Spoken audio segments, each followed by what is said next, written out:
बिस्मिल्लाहिर्रहमानिर्रहीम, अस्सलाम वालेकुम। सर ये लास्ट अटेम्प्ट का सवाल है हमारे पास बैड डेट का स्प्रिंग 2021 का।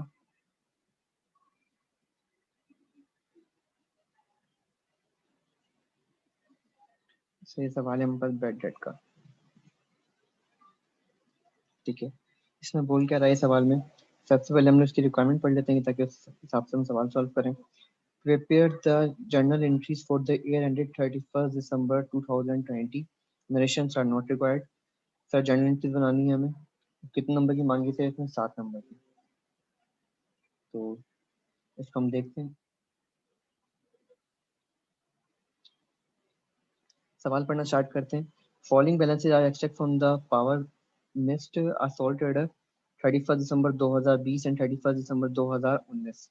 मीन सर एक हमें ओपनिंग और क्लोजिंग बैलेंस दिया हुआ ट्रेड रिसीवेबल का 1 मिलियन का एंड 1.3 मिलियन क्लोजिंग। ठीक है, the following adjustment need to be made at the year end December 31 December 2020। ठीक है, आपको एडजस्टमेंट दी गई। Our trader were unable to pay its balances of rupees 1,20,000 due to the death of the owner, the amount of need to be write off means let's say हमारे पास एक customer होगा हमारे पास, तो ये हमारे पास कितने पैसे देने के काबिल नहीं है, 1,20,000 रुपए। तो ये क्या कर रहा है, इसकी डेट राइट ऑफ होनी चाहिए। तो सर पहली एंट्री हमने बनाई बैड डेट डेबिट, कंफर्म है क्योंकि राइट ऑफ करनी है, और डेटर अकाउंट क्रेडिट 1,20,000 से। यहाँ तक बात क्लियर है हमारी। उसके बाद second point, cash of rupees 70,000 was received from the merchant Ali merchant whose balance has been fully provided in 2019। Means late से मेरे पास कोई स्पेसिफिक कस्टमर है जो 70,000 रुपए देने के काबिल नहीं था लास्ट ईयर, तो मैंने इस पर प्रोविजन रिकॉर्ड किया हुआ 70,000 से।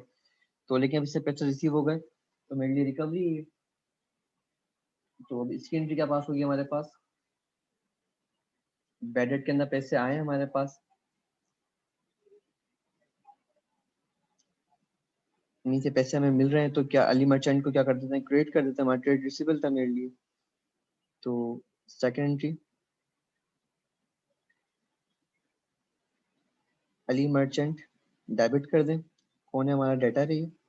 ठीक है, ये डायरेक्ट खाली डेटा लिख दें आप 70,000 से। इसके अलावा बैंक क्या कर देंगे, डेबिट कर देंगे कितने से, 70,000 से। नीचे पैसा में क्या होगा, रिसीव होगा। यहाँ तक बात क्लियर है। थर्ड पॉइंट में इसने मैं बोला Mohsin enterprises is facing severe financial difficulties and therefore the specific provision at 80% is to be made against the balance of fees 140। ठीक है, मीन्स एक कस्टमर है मोहसिन, वो क्या करता है, फाइनेंशियल डिफिकल्टी फेस कर रहा है, तो उस पर 80% क्या करना है, प्रोविजन बनाना है। कितने बैलेंस पे, उसके एक 140 के बैलेंस पे। नंबर 4 पॉइंट बोला इसने मेरा, provision the general provision for debtors receivable is always maintain at 7% of the remaining balances. ठीक है, तो हमें इसका बनाना है।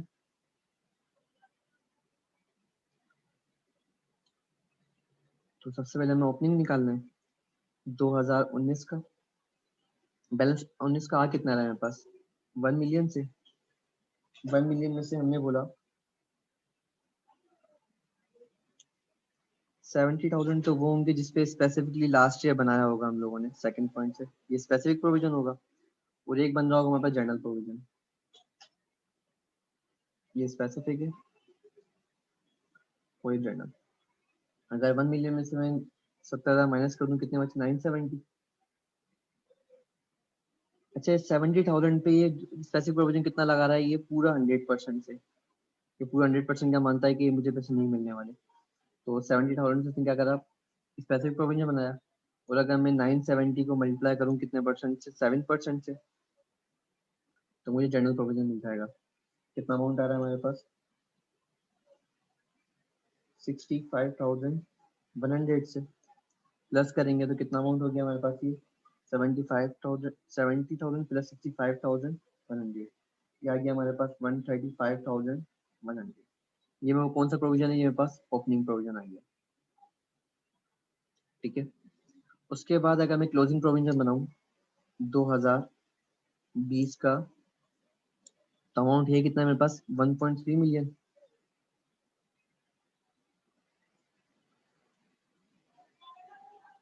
1.3 मिलियन में से मैंने क्या करा, सबसे पहले अलग किया कौन से डेटर जो कंफर्म बैड डेट हो चुके हैं, कितने अमाउंट से, 1,20,000 से। तो इसलिए मैंने क्या करी, एंट्री पास की, बैड डेबिट किया, डेटा अकाउंट क्रिएट किया। तो 131.3 में से मैंने पहले तो इसको अलग कर लिया। उसके बाद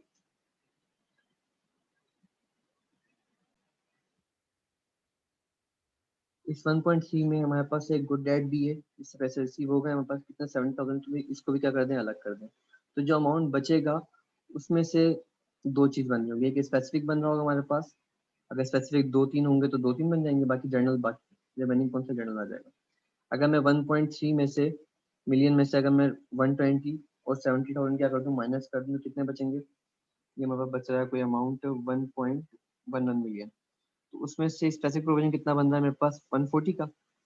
तो 140 मैंने निकाल दिया स्पेसिफिक के लिए। बाकी जर्नल कितने बचे मेरे पास, वहां से 1.1300 माइनस 120 माइनस 70 माइनस 140, यह है मेरे पास 970। तो 970 क्या है मेरे पास, जर्नल प्रोविजन है, क्या बैलेंस है। अच्छा 140 पे कितना परसेंट हमें लग रहा है कि कितना नहीं मिलने वाला मुझे, 80% से। तो इसमें मैंने रेट लगाया 80%, और यहाँ रेट लगाया मैंने वही सेम 7%। ठीक है, तो 140 का 80% कितना हो गया हमारे पास, 140 का 80% हो गया हमारा 112,000, और 970 का 7% लगाया मैंने, तो ये बना हमारे पास 67,900। अगर दोनों को सम करें हम प्रोविजन को, तो ये बन गया हमारे पास 179,900 से। ये हमारा कौन सा प्रोविजन, क्लोजिंग प्रोविजन है। अगर मैं इसमें से लेस कर दूं ओपनिंग प्रोविजन, कि चेक करेंगे हमारे पास इंक्रीज हो रहा है डिक्रीज हो रहा है, तो ओपनिंग प्रोविजन कितना है मेरे पास 135,100 से। तो मीन्स मेरा प्रोविजन क्या हुआ है, मेरा प्रोविजन इंक्रीज हुआ है, ये इंक्रीजिंग प्रोविजन है। कितने अमाउंट से, 44,800। ये क्या हुआ, प्रोविजन इंक्रीज हुआ, इंक्रीज इन प्रोविजन। तो इसकी एंट्री क्या बनेगी हमारे पास, इसकी एंट्री बन रही होगी number 3, bad debt account debit हो रहा होगा, और प्रोविजन फॉर डाउटफुल डेट क्या कर रहा हूँ मैं, क्रेडिट कर रहा हूँ 44,800 से।